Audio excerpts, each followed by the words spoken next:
Bonjour et bienvenue dans cette nouvelle séquence portant sur le cours de recherche opérationnelle. Je vous rappelle donc qu'on est toujours au niveau du deuxième chapitre qui porte sur la programmation linéaire, le cas à plusieurs variables.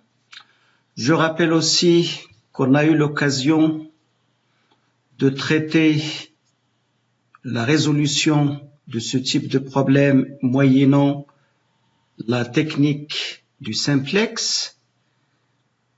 Nous avons eu l'occasion de détailler les différentes étapes de cette méthode et de la dérouler selon une approche purement algébrique sur un exemple simple illustratif.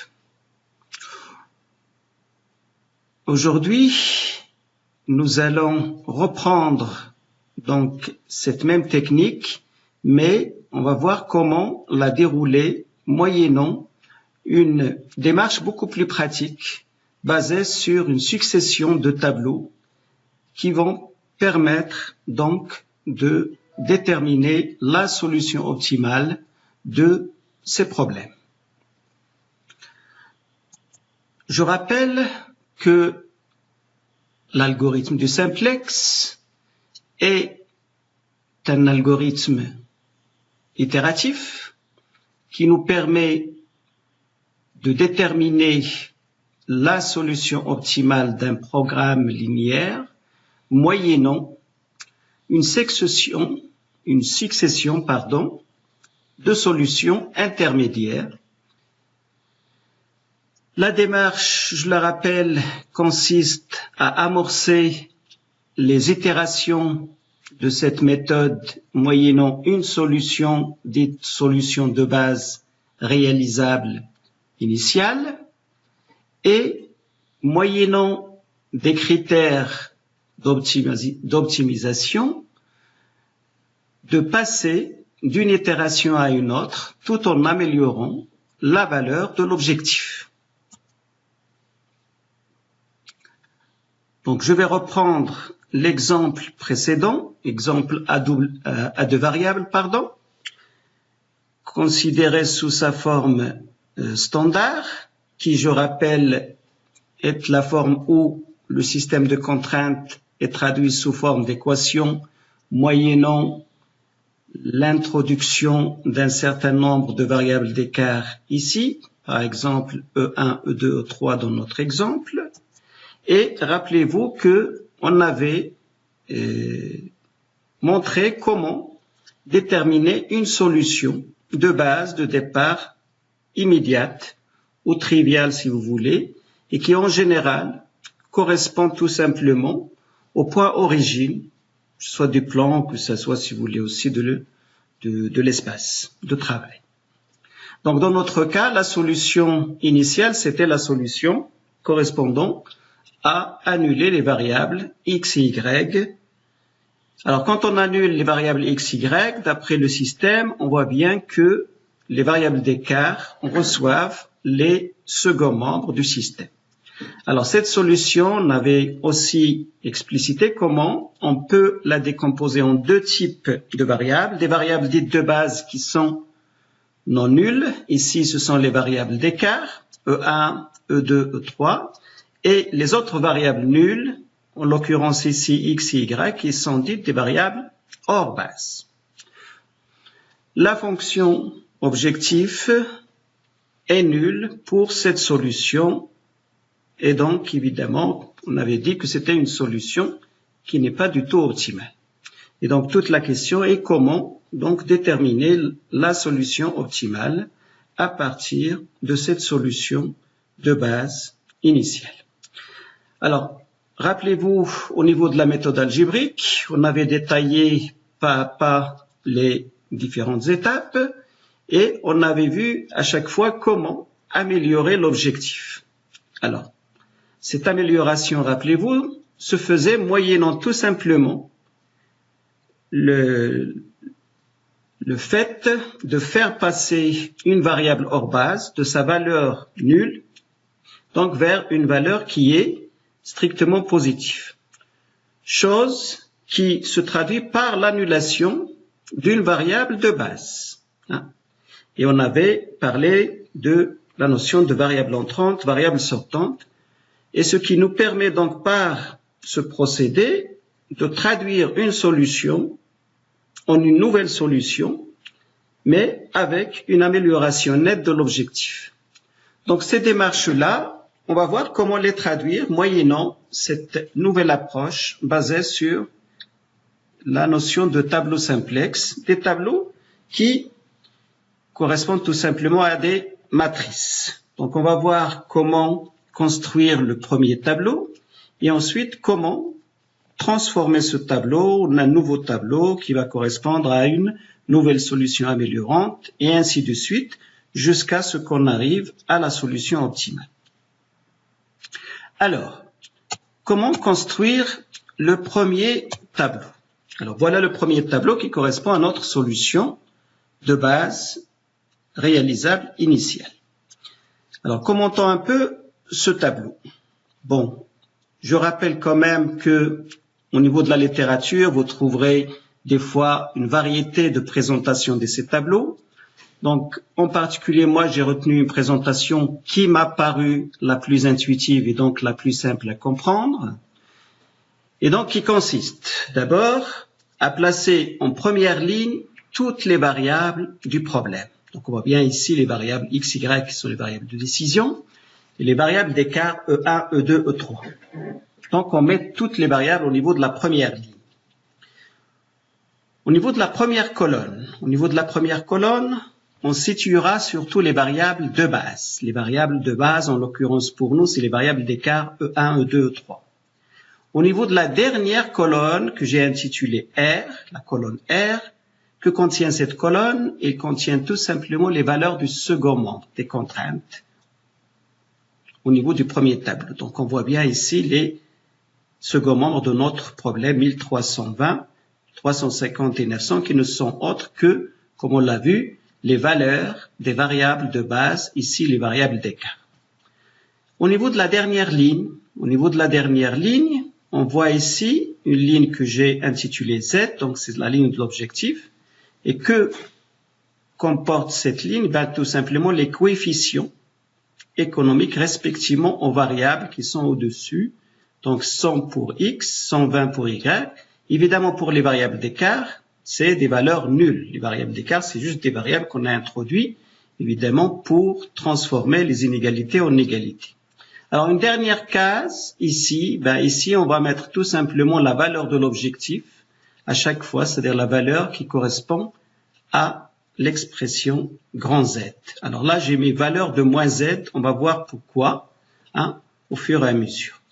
Voilà donc comment on constitue les tableaux simplex et donc tous les tableaux évidemment auront cette expression.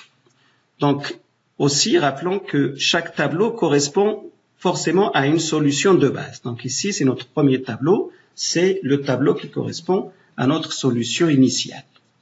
Maintenant comment transformer ce tableau? Comment transformer le tableau de telle façon à ce que la valeur de Z qui est actuellement égale à 0 s'améliore, donc passe à une valeur plus intéressante. Donc pour ce faire, toutes les démarches algébriques qu'on a effectuées dans la dernière séquence, on va voir comment les résumer moyennant tout simplement deux critères que j'appelle ici les critères de Dantzig. Rappelez-vous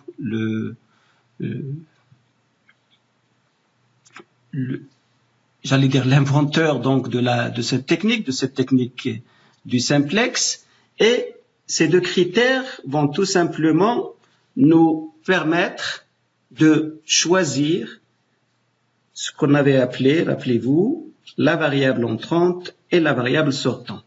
La variable entrante qui permet d'améliorer donc la valeur de l'objectif et évidemment la valeur sortante, la valeur qui va en quelque sorte libérer la place à cette nouvelle variable entrante. Donc le premier critère, c'est le critère du choix ou de calcul de la variable entrante. Donc selon ce premier critère, on va tout simplement sélectionner au niveau de la fonction z la variable hors base, je dis bien hors base, qui sera affectée du coefficient positif le plus élevé. Dans notre cas, je vous rappelle, notre expression de z, c'était 100x plus 120y. Donc, on voit bien que selon ce critère, nous avons intérêt à sélectionner la variable y, parce qu'il est de coefficient 120, alors que x, il n'est que de coefficient 100, et on avait dit pourquoi ce choix, parce que notre objectif, c'est d'augmenter la valeur de l'objectif. Évidemment, il vaut mieux choisir la variable de plus grand coefficient que l'autre variable. Ensuite, on a dit, rappelez-vous aussi dans la démarche algébrique, quand on avait sélectionné une variable entrante et qu'on avait cherché la valeur maximale qu'on voulait affecter à cette variable, donc le procédé par lequel on trouvait cette valeur maximale de la variable, et une fois qu'on remplace cette valeur dans les équations du système, et se produisait de manière automatique une annulation d'une variable de base, qui devient une variable hors base et qu'on appelle la variable sortante. Alors, tout cet ensemble de calculs peut se résumer en un critère simple, le critère de détermination de la variable sortante. Alors, c'est le deuxième critère de Dantzig, alors qui nous dit la chose suivante. On va voir que c'est très simple au niveau du tableau. Il suffit d'établir les rapports des seconds membres des contraintes, c'est-à-dire les valeurs qui se trouvent sur la dernière colonne du tableau, au coefficient correspondant de la variable entrante. Ici, c'est la variable y, c'est notre variable entrante, et on s'intéresse surtout au rapport positif le plus petit. Donc, on ne s'intéresse qu'au rapport fini positif, et la variable sortante sera la variable de plus petit rapport positif. Alors, appliquons ces deux critères au niveau donc de notre premier tableau. Alors, voilà notre premier tableau. Je le reprends ici. Donc, d'abord, le choix de la variable entrante. La variable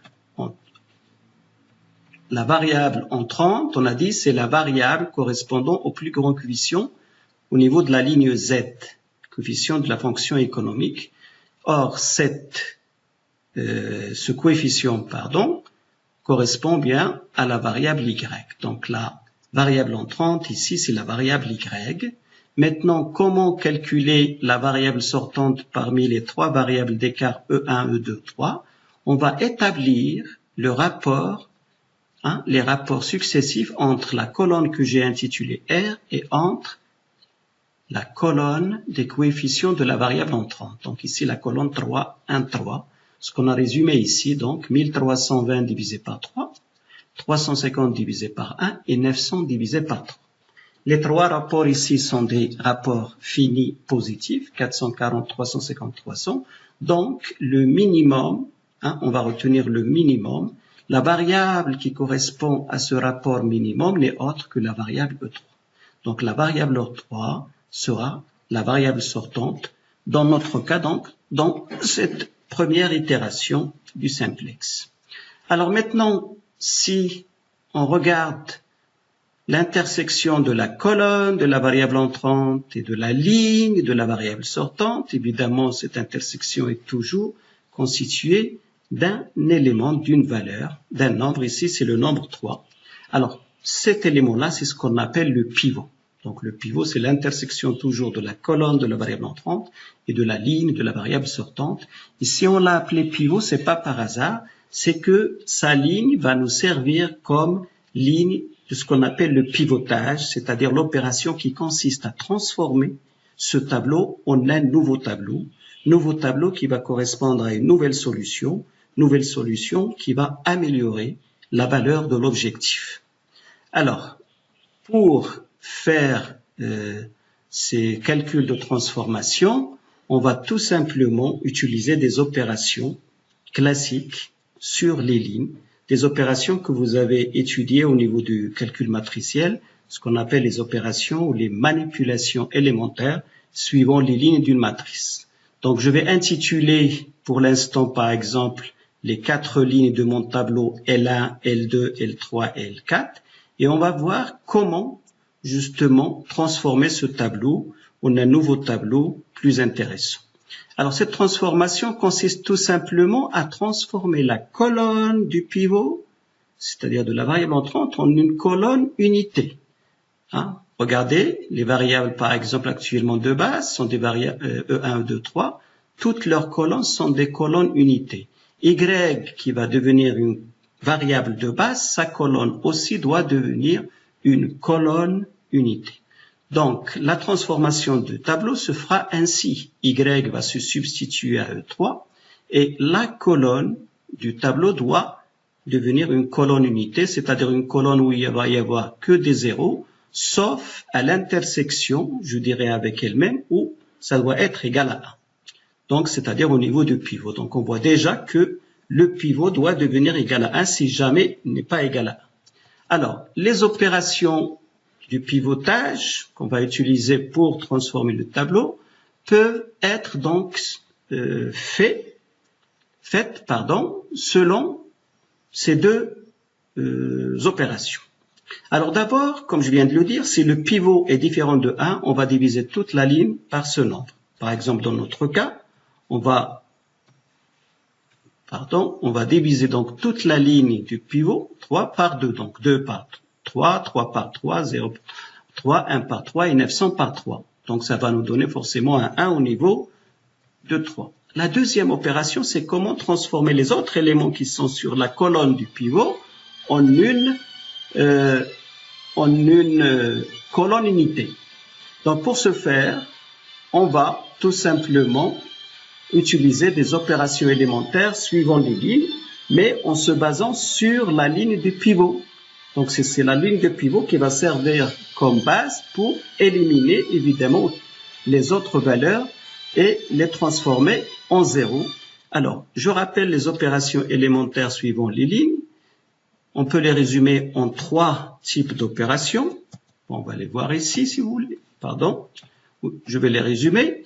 Donc, le fait, par exemple, d'échanger déjà 2 lignes d'une matrice, c'est ce qu'on appelle une opération élémentaire suivant les lignes. Le fait de multiplier une ligne par un scalaire non nul, c'est une opération élémentaire. Et le fait d'ajouter à une ligne une autre ligne pré-multipliée par un scalaire non nul, c'est aussi une opération élémentaire. Et vous aviez vu en cours d'algèbre linéaire que toutes ces opérations, en fait, ne changent rien, je dirais, la notion du rang d'une matrice. Hein. Le rang d'une matrice est équivalent au rang aussi de la matrice correspondante une fois qu'on a appliqué un certain nombre, par exemple, d'opérations élémentaires. Donc ici, c'est la dernière, surtout la dernière opération dont je viens de parler, c'est-à-dire le fait d'ajouter à une ligne une autre ligne pré-multipliée par un scalaire, qui va être utilisée pour transformer la colonne du pivot en une colonne unité. Donc, les opérations qu'on va dérouler sur notre tableau peuvent être résumées ainsi. Donc, j'ai mis une notation prime. Donc, la nouvelle ligne qui va correspondre à la ligne de pivot, ça sera l'ancienne ligne divisée par 3, parce qu'on a dit qu'il faut diviser toute la ligne de pivot par 3 pour faire apparaître un 1 au niveau du pivot. Ensuite, on va se baser donc sur cette nouvelle ligne pour annuler les éléments qui sont sur la colonne du pivot. Donc là où il y a 3, je vais multiplier donc, par exemple pour L1, la ligne du pivot par moins 3 et j'ajoute à L1 pour avoir la nouvelle ligne L'1. Là où il y a 1, donc je vais tout simplement retrancher, L2 moins L'3.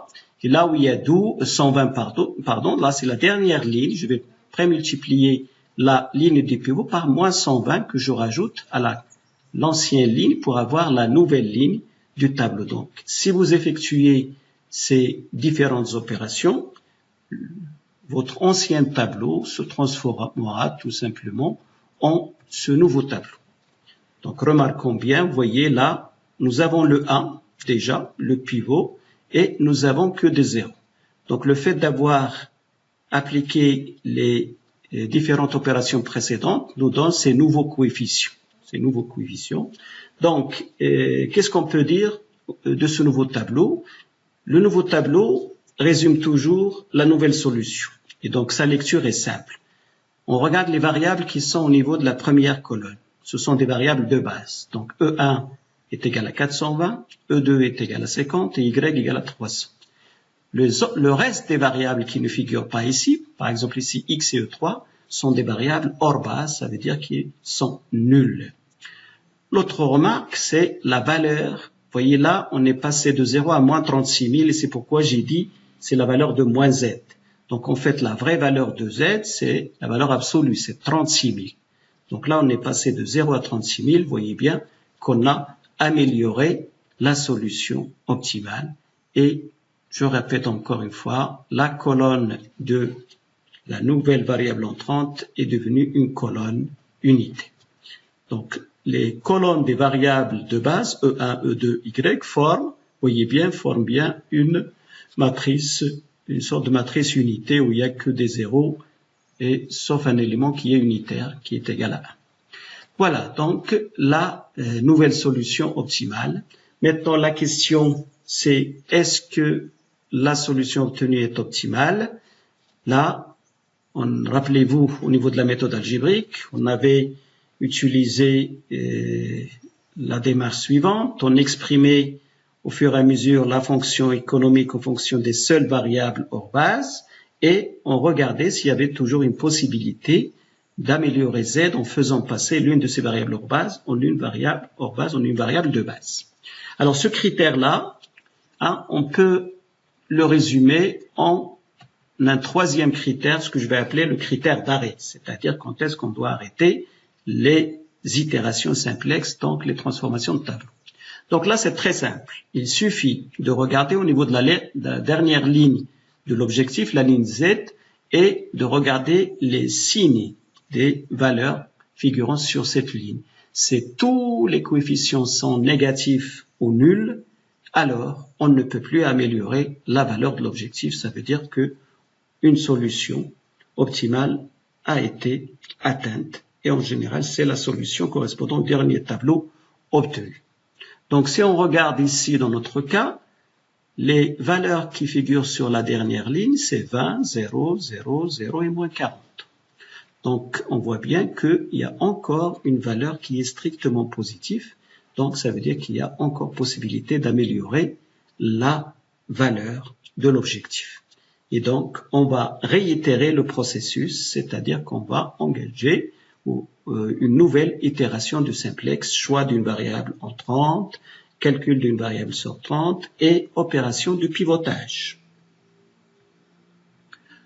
Donc, dans notre cas, comme je viens de le dire, 20, c'est un nombre positif et fait partie de la ligne Z. Donc, la solution est toujours améliorable, moyennant une nouvelle itération. Et donc là, la même chose. On voit bien que la l'unique variable entrante cette fois-ci, c'est la variable X. C'est elle qui correspond au coefficient 20. Ensuite, on fait les rapports membre à membre entre la dernière colonne et les coefficients de la colonne de la variable entrante. Donc ici, c'est 420 divisé par 2, 50 divisé par 1 tiers, 300 divisé par 2 tiers. On voit bien que le plus petit rapport, c'est 150, et ça correspond à quelle variable? Ça correspond à la variable E2.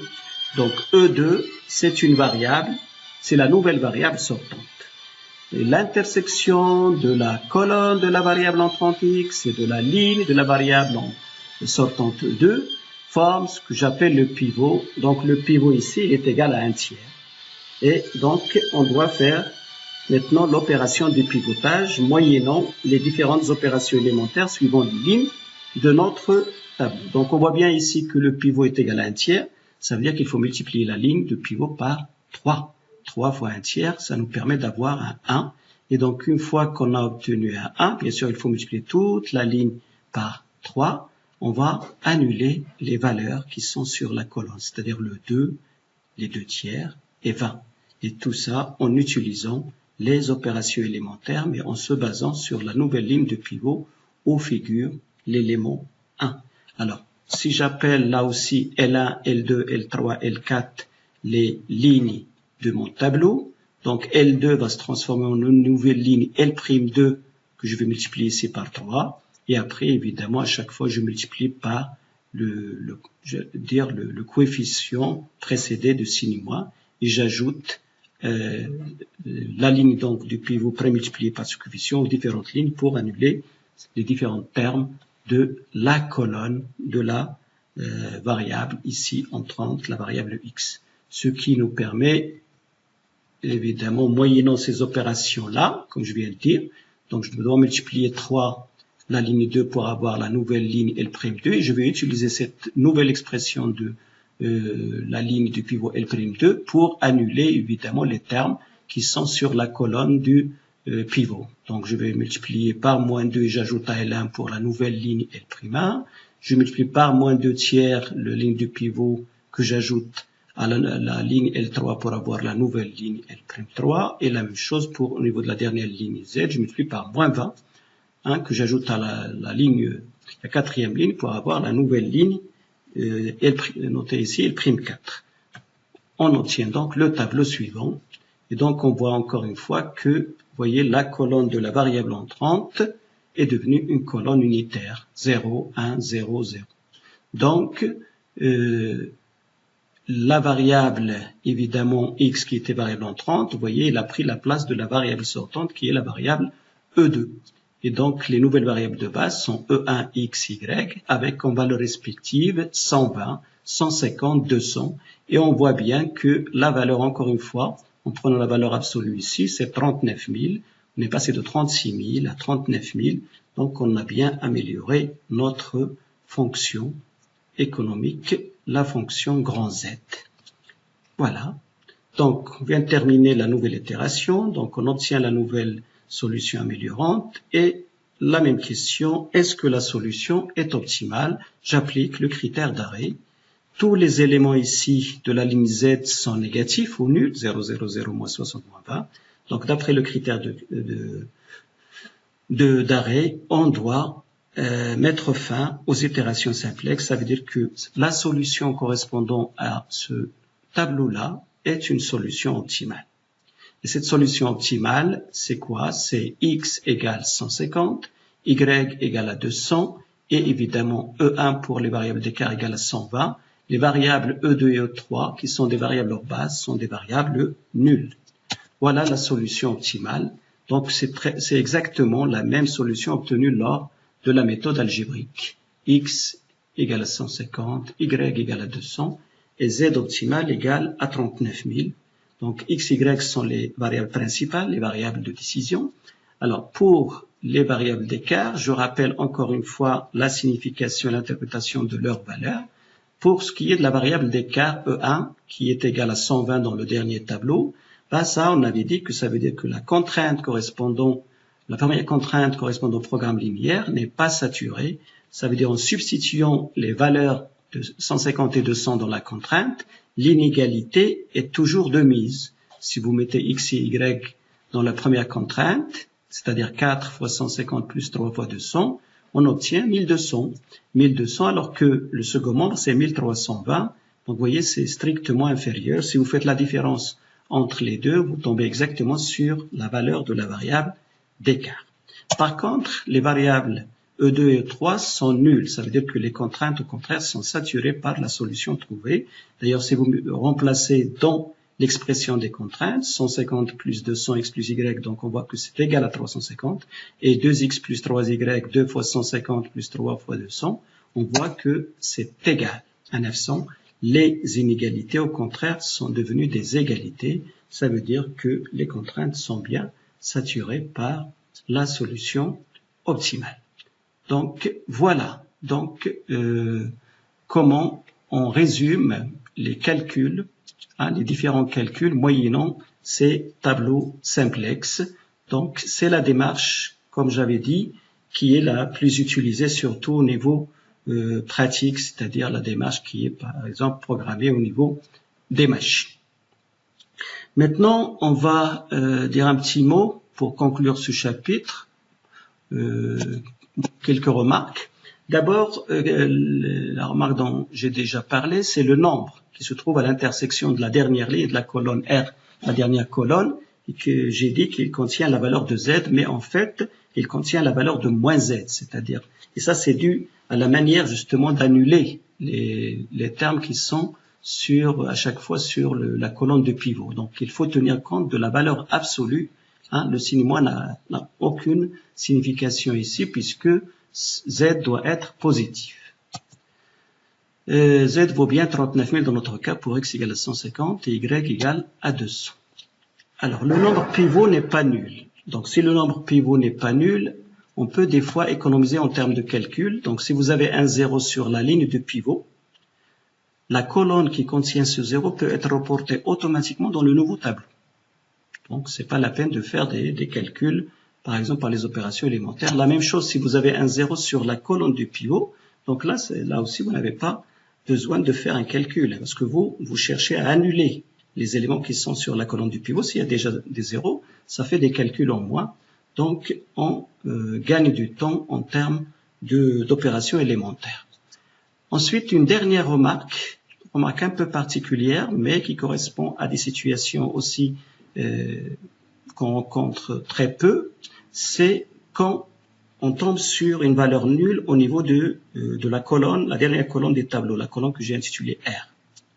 Donc nous, quand on cherchait la variable sortante, rappelez-vous, il fallait diviser chaque élément de la colonne que nous avons intitulée R par l'élément correspondant sur la même ligne de la colonne pivot. Et on retenait le plus petit rapport strictement positif. Alors ce qui se trouve, c'est que on peut tomber des fois sur un 0 sur cette colonne, et donc 0 sur une valeur positive, ça va vous donner 0, et 0 n'est pas strictement positif. Et donc, vous voyez, ça nous bloque, ça ne nous permet pas de continuer les calculs.